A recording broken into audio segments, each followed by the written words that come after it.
Have you guys ever noticed that every major multiplayer franchise has that one game that stands out as having the best maps?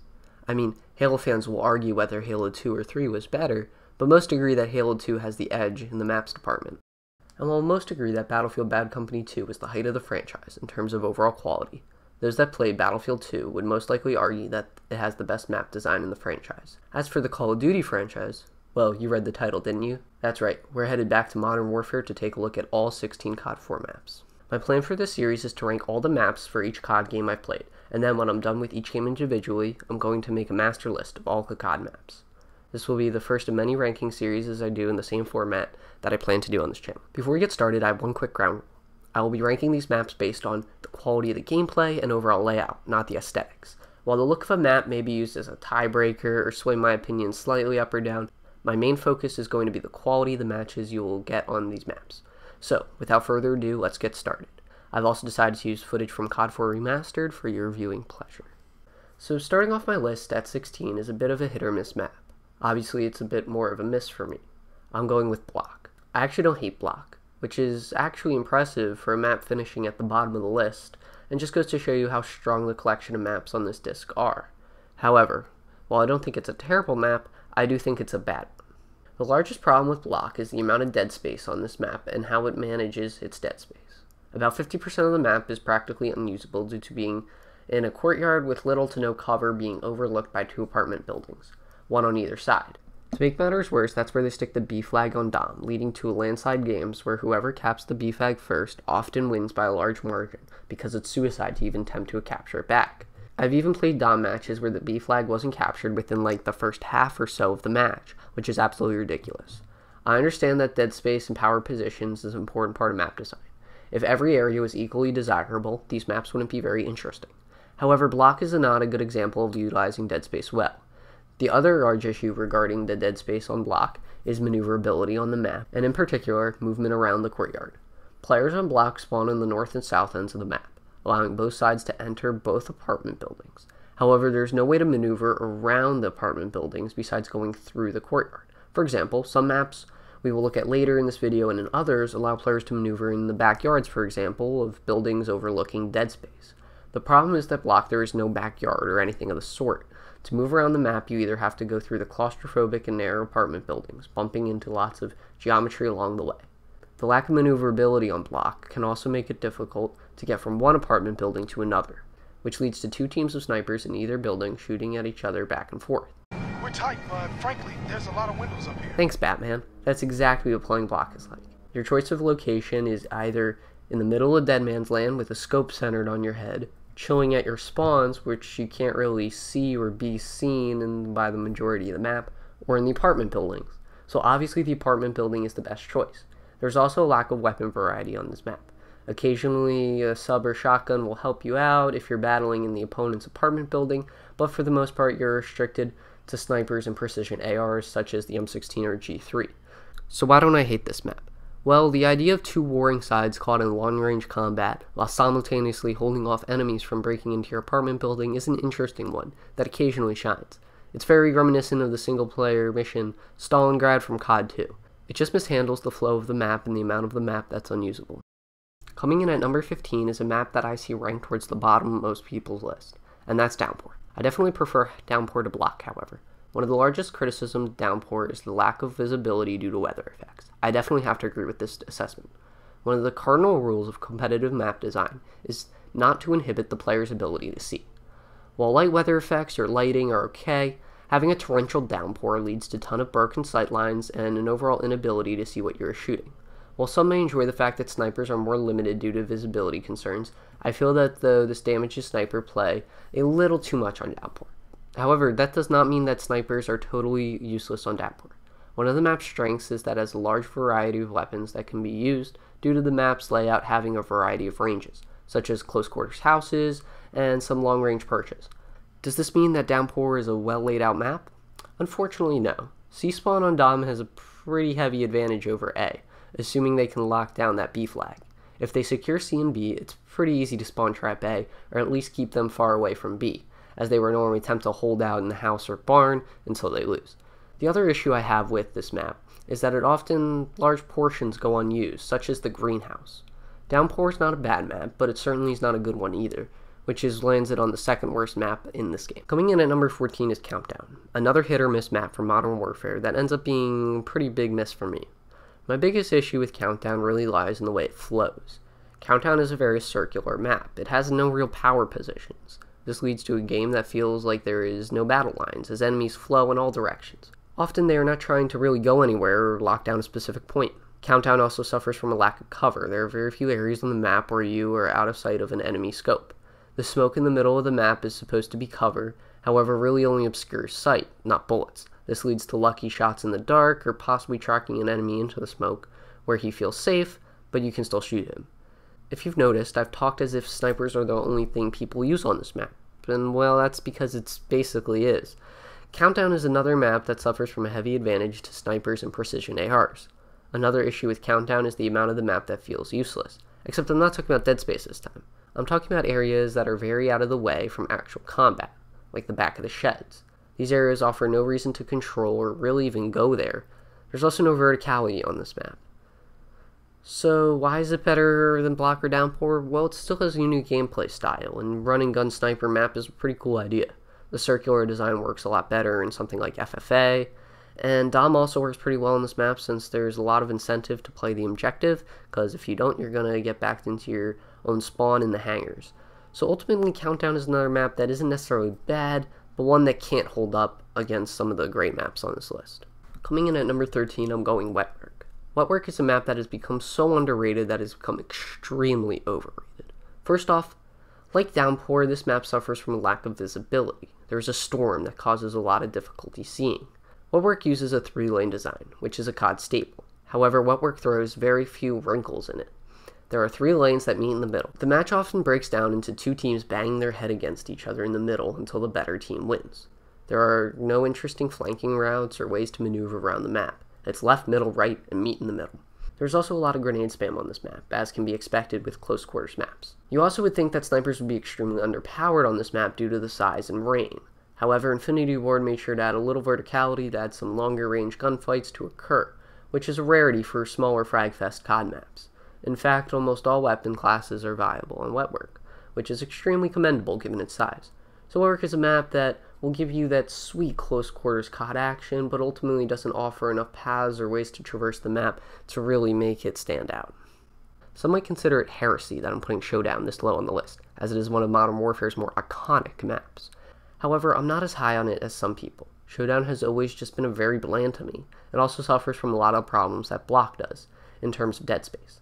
However, Showdown is able to suffer a lot less due to smaller scale and slightly more maneuverability. There's also a wider range of weapons available on this map due to the lower scale. The B flag is still a bitch on this map though, and some of the streets around the outside of the map feel very underused. And we can't talk about Showdown without acknowledging that initial rush up the middle at the beginning of the match. Love it or hate it, every match begins with people running into a hailstorm of grenades. Speaking of grenades, there's also a fair amount of frag spam on this map, but to be fair, that's kinda COD 4 for you. Showdown is great for sniping duels and some interesting vertical gunfights, but for how recognizable it has always felt like a map that I have the least strong feeling towards in COD 4. So you may be wondering, where are all the good maps? I mean, you opened up by saying that these maps are some of the best in almost any multiplayer game, and after 5 maps, none of them have been very positive. Well, that's about to change, because we're coming in at number 11 with District. District is a solid map that has a pretty good mixture of engagements. Whether it's the narrow streets or the tight houses and shops, there are good close, medium, and long-range engagements. The market on this map also has more cover than most middle courtyards in COD 4, and due to being below the rest of the map, it makes it less of a dead space. District also has some great dom placements. While putting the B flag in the middle of the map is a classic move, District puts all the maps around the edges. This makes the fight for B much more competitive than it normally is. Unfortunately, District doesn't do a whole lot with verticality or anything that really makes it stand out, but it is a good solid map that complements COD 4's gameplay. I also love the lighting on this map as well. Really great atmosphere. Coming in at number 10 is Pipeline, another hit or miss map. At first I will admit, Pipeline was one of my least favorite maps in Modern Warfare. However, it definitely has grown on me a lot. One thing Pipeline does exceptionally is the freedom in terms of maneuvering. There are so many pathways and ways to traverse this map and gain an upper hand over your opponents. Pipeline does a good job mixing up sightlines and cover. You may be running through a tunnel, sniping down from a perch, or controlling a railway at any given moment on this map. However, Pipeline is a little too big. There's a whole maze of underground pathways under an entire complex. While I don't need every map to be Nuketown, Pipeline goes a little too far where gameplay and the overall pace just feel a little slow. Pipeline also suffers a little bit from having more of an advantage for snipers and long-range weapons. The final negative I have in regards to Pipeline is the overall aesthetics. I'm not a big fan personally. Overall, Pipeline can be a little hit or miss for me. However, at its best, it's a great example of how good COD 4 can be. Ambush is by far one of the most underrated maps in COD history. I do not understand how this map does not get more love. It's a great map. Two sides with a narrow dead space in the middle that can be scuttled across quickly, or smart players may choose to use the underground passage. There are some great vertical spots overlooking the road, but these spots don't have too much of an advantage as they constantly could be sniped or stabbed in the back. There are plenty of power positions on this map with cover that can give smart players the ability to hold down key choke points. Getting behind enemy territory can also be exhilarating. A negative I have for Ambush, however, is the flow. It never seemed to flow quite right, as engagements could be limited to one side, or both teams could end up kind of getting stuck on their own sides of the map. And the B flag is awkwardly placed, and it can be a frustrating cap. I feel like Ambush did what SHOWDOWN and BLOC wanted to do, but actually executed it, and extremely well, which leads to it being a really solid Warring Sides style map. Number 8, I'm going with Strike. Strike is an excellent map. It may have one of my favorite central courtyards in the game. The fences around it make it a lot easier to hold down an attack, especially for domination. Because of the lack of scopes trained on the position at any given time, this makes the B flag very competitive. However, Strike does have sniper perches and flanking routes to take out those snipers that can make COD 4 matches so great. Strike is another map that utilizes a variety of weapons due to its medium size and variety of sightlines. One negative I guess I could give it is it doesn't necessarily do anything amazing or really out of the ordinary. And if you're playing Dom, the A flag is kind of out of the way. But there's absolutely no doubt that Strike is one of the best maps in the game. Numbers 1 through 7 is where it's going to start getting really hard for me, as all these maps I could see being number 1. However, I'm going to do my best to differentiate, but expect very few negatives from here on. My choice for number 7 is going to be BACKLOT. I love BACKLOT. It was one of the first maps I played in COD 4. I think it does a lot well. It is a smaller map with a lot of engagements, but avoids being too fast-paced, like a lot of smaller maps. The B flag is in a nice central location, but avoids being too open of an area. I also really like the turret placement. The turret overlooks the streets outside the B flag. This means that a well-coordinated team could keep a man on the turret to either keep hold of the B flag or help keep enemies out while allies can cap the flag. Another area that BACKLOT excels is in the ways players can maneuver around the map. There are plenty of flanking routes and smaller passages that allow smart players the ability to gain an upper hand. BACKLOT is definitely one of COD 4's better maps due to its pace, flow, and overall combination. Number 6, I'm going with bait strategy. I know this is a little lower than most would have it. However, I don't think I'm any less high on this map. It's simply a matter of these maps all being so good. Vacant is a very fun square-style map that mostly takes place in an abandoned office building. My only real negative is that the snipers are basically useless, and there seems to be a lot of space on the map that goes unused, as everyone seems to be fighting in the office building. With that being said, Vacant has great flow and interesting sightlines, uses good use of cover. The mini courtyard doesn't suffer from a lot of the other courtyards in COD 4. Vacant just has some great close quarters action that allows it to be one of the funner maps in COD 4. Number 5 is another hit or miss map that is a hit for me, and that of course is Ship. Probably the smallest map in COD history, leads to an extremely fast-paced and chaotic battle. However, what separates Shipment from a lot of the other Fragfest maps from throughout the series is Shipment has a unique cover and power position, such as between the crates, behind the cars, or inside the crates. This still allows for better and more experienced players the ability to gain the upper hand. But I won't sugarcoat it too much. Obviously, the appeal of Shipment is the fast, frantic combat, mowing down enemies with fast rate-of-fire SMGs, blowing them away with shotguns, or raking in multi-kills with Frag times 3 and Martyrdom.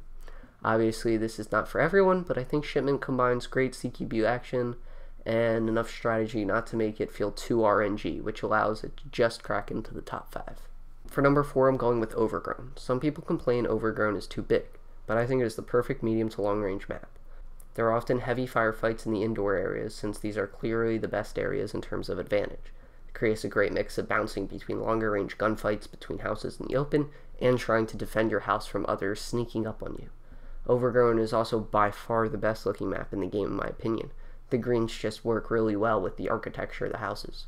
Overgrown is also the best example of secret areas and creative pathways. Getting on building roofs can be so satisfying and rewarding to players that choose to do it. While maybe a little too large for some, Overgrown comes in as a superb COD map. Number 3 is going to be BOG. BOG is a really unique map in COD 4. Modern Warfare's map philosophy focused mostly on close to medium gunfights, with kill streaks being mostly a nice bonus, but not a key part of the gameplay. However, BOG flips this on its head and has a very different style. Due to the more open map, kill streaks give players a larger advantage, and the longer lines of sight make for a different style match than the rest of the game. It may be a little too open for some, and some might say it doesn't have enough cover, and it definitely is a sniper and precision AR dominated map. But I still think it's a classic COD 4, and definitely deserves to be this high on the list. Getting the silver medal here is CROSSFIRE, a map that handles dead space extremely well. There are plenty of ways to maneuver around and fight both close quarters battles in the shops and houses, and medium range gunfights east and west, and the long range gunfights north and south. This gives a great amount of variety to your encounters. Dom works really well in this map as the B flag is off to the side and not placed smack in the middle of the street. I hate the perception that this is a sniper dominated map as well, because almost all playstyles are viable. I think CROSSFIRE really just exemplifies what COD 4 is all about. The unique design, the variety of game modes and encounters, the Middle Eastern streets. CROSSFIRE is COD 4, and it did make me think about putting it number 1. But there is just one I couldn't not give gold to. And finally, coming in as my favorite map in COD 4, it has to go to Crash. I thought about going with CROSSFIRE, something a little more creative, but there's just a reason it's the most beloved map in the game. Crash is the perfect medium-sized map. All weapons and classes are viable, and there's so many unique sightlines, plenty of power position, and ways to traverse the map. Crash's greatest strength comes from all of the mini engagements that occur throughout the map. For example, on the left side of the map, the Marine's perspective, you have to charge up the hill, while Op 4 have to hold it. Or maybe you're fighting in the shops or backyards, or sniping down into the central area with the downed helicopter. These are unique mini-battles that occur all throughout the map, and help make Crash play very differently each time, and propel it to the top of this list as one of the best maps in COD history. So if you want to leave your list in the comment section down below, please do. However, we greatly appreciate it if you just give a short explanation as to why you have the map ranked where you do. I understand that no one really likes leaving lengthy YouTube comments, but I've always felt like the why is much more important than the where. So next video we're going to go back in time to the Great War to see how World at War's maps stack up.